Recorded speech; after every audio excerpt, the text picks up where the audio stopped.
You're listening to international investment advisor Doug Goldstein on the Goldstein on Gelt show, the financial show where we'll talk about how you can make the most of your money. With all the confusing financial chatter bombarding you each and every day, Goldstein on Gelt will give you the practical information you want and need about living a financially stable life. Here's your host, money maven Doug Goldstein. Okay, we are back. We are talking with Tony Buzan, who is the world's foremost expert on thinking visually and a leading lecturer on the brain and learning. He's the inventor of mind maps, which I'm sure many people use. And if you don't, I think after this discussion, you will certainly want to. And he has been a mentor and teacher to many of my mentors and teachers when I first started getting interested in memory some 20 years ago. So I'm very honored to have you on the show. Doug, I'm delighted to be honest. So let's just start right away with mind mapping. You invented this technique Yes, I did. I invented it because I was at university as you, and finding that my marks were going down, my confidence was going down, the amount of work I had to do was going up, and it didn't seem right. I began to examine my notes, thinking that my notes were my savior. You know, the more notes I made, the better I would be. And I found exactly the opposite. The more notes I made, the worse I got. So I analyzed my notes, and I began to realize that when exams were looming, I would, in desperation, crawl through my notes, underlining the keywords and taking them out and putting them on little memory cards. Mm-hmm. And those memory cards were less than 10% of the volume of my notes. So it struck me, with shock horror that I was wasting more than 90% of my time making notes that were totally irrelevant to my memory. When you say memory cards, do you mean flashcards, like one side and the other, you flip it over? Yeah, they were slightly large flashcards with a few keywords on each one. Mm-hmm. And then I realized that, of course, those keywords were isolated in space, so I began to draw lines and arrows to link them and added little codes and whatever. And I found that those little memory cards of mine were 10 times more efficient than my normal, linear, wordy, monotonous, monochromatic, boring notes. And then, of course, that old adage, a picture is worth 1,000 words, which right. Every society knows. But it means that a picture is worth 1,000 words in terms of memory and learning.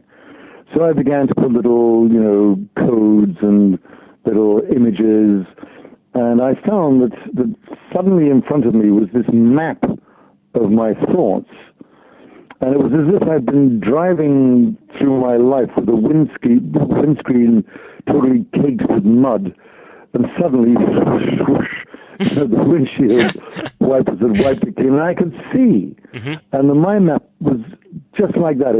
It allowed me to think more clearly, to see the detail of my thinking, to see the overview. In other words, to see both the trees and the forest at the same time, and the woods. It allowed me to overview, it allowed me to strategize, it allowed me to remember way better than before.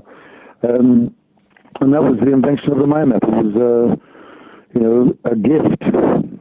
Well, it certainly was a gift because so many people have now learned about it from you and your books. But a few of the words you use to describe it that allows you to see clearly, give you an overview, strategize, remember, these are concepts that I find, my day job is that I'm an investment advisor here in Israel. I have a company, Profile Investments, and I do investing. I do financial planning with people. And the concepts you're describing are so important, but how can people use the mind map, let's say, to become better investors? Well, for example, there's a man called Johnson who used to work with various leading companies, and what he did, and he had a 10% compounding improvement in his investment portfolios for 10 years. And what he would do is take in all his major advisors, and he'd say, all right, give me all the latest news this week that you think is relevant to investment. So all his top 10 people would give him all the information. He would mind map each individual's information, and then he put that into a big mind map, And he'd look at the big mind map and where the repetitions were positive, repetitions were negative, what the overall pattern was looking like. He'd add his own thoughts and ideas from that previous week, and then he'd make his decisions. And he said that the mind map allowed him to see the whole picture clearly. And especially in times of crisis like we're in now, people panic. Mm-hmm. You know, and their thinking goes AWOL. They become unclear. They firefight rather than looking at the entire situation. So the mind map gives you perspective. It gives you more detail. It gives you a bigger overview. It gives you the whole picture, and you can therefore make a much more intelligent and probably successful decision. And Johnson said, you know, I am not correct every time, but the percentage of my being correct has shot up as the 10% increase annually shows. Right. Certainly, I think if you have the ability to strategize and have all the information at your fingertips, that can only help. We are talking with Tony Buzan, who is the world's foremost expert on thinking visually, and he's a leading lecturer around the world. He's lectured to diverse audiences ranging from large companies to universities to governments, and we've been talking so far about mind mapping, but another area that I know you focus quite a bit on is speed reading. Now, a lot of people claim to be speed readers, and I've tried it myself, and I just feel nothing really happens. But what is it about reading that people can really improve? Good question. That was actually one of the big eye-openers and mind-openers in my life. When I was about 13, we were given a battery of tests, and we didn't know what they were. We didn't even know we were being tested. It was so designed. But one of the subtle tests was speed reading. And I came out at the age of 13 with a speed of 213 words a minute. And I thought, hey, that's pretty good. 213 words in 60 seconds. So I was pretty chuffed until I found out that the girl sitting next to me in class was reading at 314 words a minute. So over 100 words a minute faster than me, which did not please me. So I said to my teacher, I want to learn how to improve my reading speed. And he said, you can't do that. It's like your IQ, like your height, like the color of your eyes. You're born with it, and that's the way it is. Mm-hmm. Now, being a rebellious teenager, I thought, I'm not going to accept this. I just started to work on my physical health, and I could begin to see the changes in my muscles. And I thought, why not the change in my reading speed? So I studied the way in which the eye perceives, studied the way in which the brain collects and handles information and data, and managed over about 4 months of gentle effort to double my reading speed. Wow. Now, I thought that was pretty good, but then when I put it into lifelong terms, if I had been going to read 2,000 books, I was now going to read 4,000 books. Okay. Or if I had been going to read 2,000 books in a certain amount of time, I could now read those 2,000 books in half the time, and use the extra time to do whatever else I wanted. Okay. So it made a massive difference to my life. And for our listeners, what I'd recommend is, there are 10 courses on it, buy books on it, scan the web on it, but just realize that your eye can be trained to perceive in different ways. In the same way that an artist trains the eye, a gemstone expert trains the eye, and a naturalist trains the eye. You can train your eye to read and to read faster with increased comprehension and understanding. It's simply a matter of training. How does that connect with being a visual thinker? Because reading seems so unnatural to look at words and then to convert them to an image. Because if you've noted, as you have noted, our minds think in images. Yeah, exactly. Now, when you're a good visual thinker and you're a good reader, what you are doing is the following. You are reading primarily for the key ideas in the context, and you are building in your head a picture, a mind map of what the information is all about. This is especially useful in study and learning and non-fiction books. So you're not reading for the words. You're reading for the ideas and the images and the interconnections. And one of the great stumbling blocks for a reader is the way in which we're taught, and that is to read. Now, I'll start the phrase and see if you can finish it. Teacher says, all right, children, this is a very important book. You've got to take it home, understand it all, and read it slowly and... carefully. Exactly. Slowly and carefully. Now, that sounds very intelligent, doesn't it? You know, if you want to understand something, you've got to be careful about it, then you've got to do it slowly so you get it all in.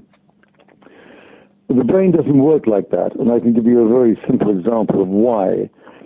And that, Doug, is that if I now decide to speak slowly and carefully, you can't understand a thing I'm saying.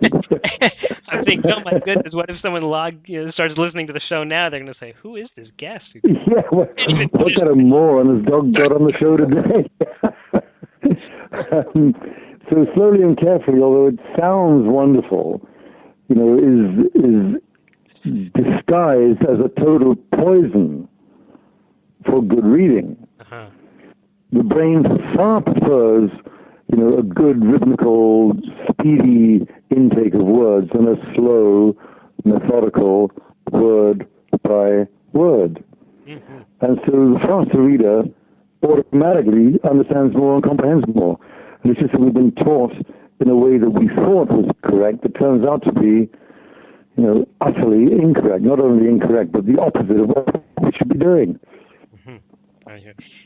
Tony, I mean, it's almost humorous, except that it's tragic. It is tragic.